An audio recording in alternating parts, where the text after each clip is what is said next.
No, I haven't read all those books. And yes, Ayn Rand is a bitch.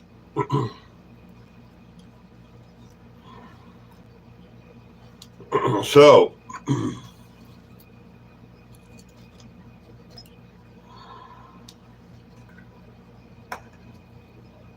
what happened to my nose? Back in right about the time I got divorced, so I was probably about 40 years old. I was at a particularly low point in my life. And so I got excited when my mother called me and asked me about Thanksgiving. So I offered up that no, I had no plans at all.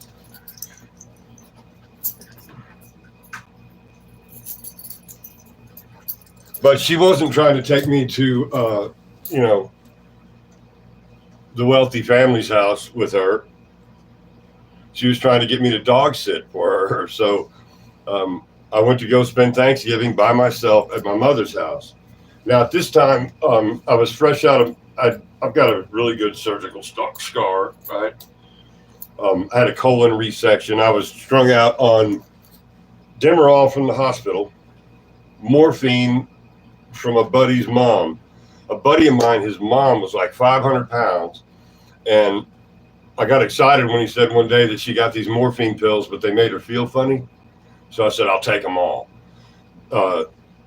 Within 6 months, I was strung out hard on morphine. Me and half my friends were strung out on morphine. And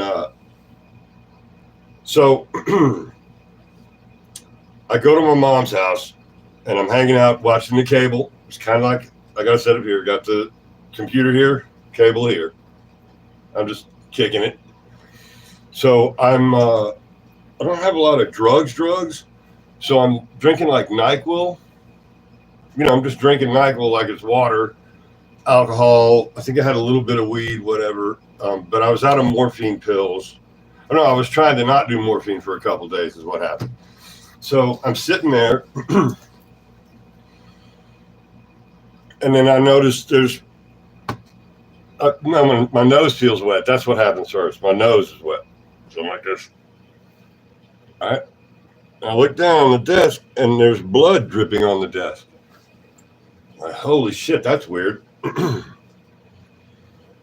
feel really disoriented. And there's blood just falling out of my face now. And so I wound up calling 911 myself and had them take me to the hospital.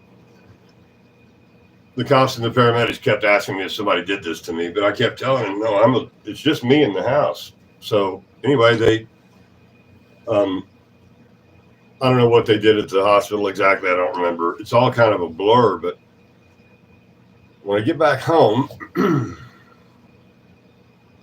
I sit in the chair and I turn and I look, and about 6 feet away from the chair is a pile of blood. I don't mean a spot, whatever. Right? It's like it's carpet floor, and there's like a measurable thickness of blood sitting on top of the floor, probably about that big around, right?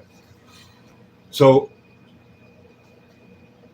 I have to recreate this in my mind because I was completely out. But what must have happened was I stood up from the desk, turned to walk, and then face planted in the floor. Pop, sound asleep. Bled for a while.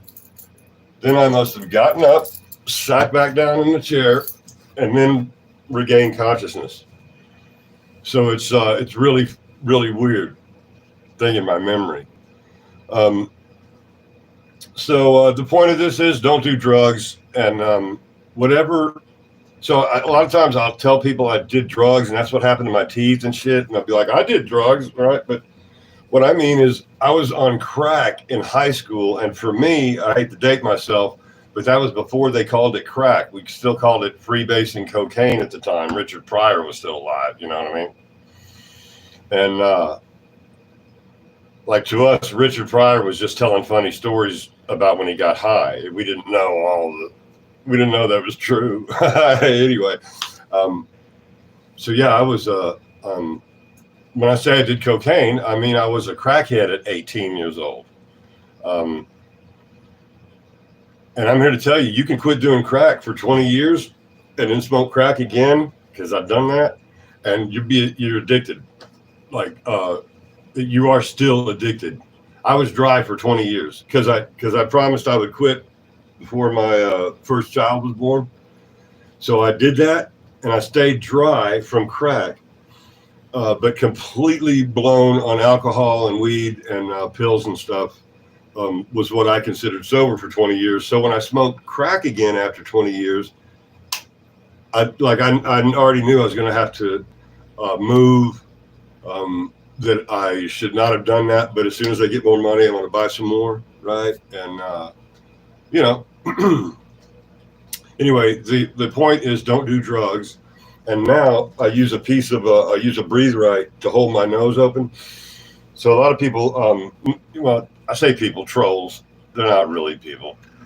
I'll say something about how stupid Trump is, and then they'll say that somebody must have beat me up, whatever. No, I beat myself up just fine. Nobody's ever beaten me up like I beat myself up. And I beat myself up really, really well.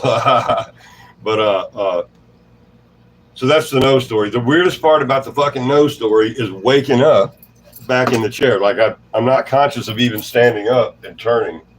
I'm just conscious of bleeding after the fact. Yeah, don't do drugs, kids. Thank you.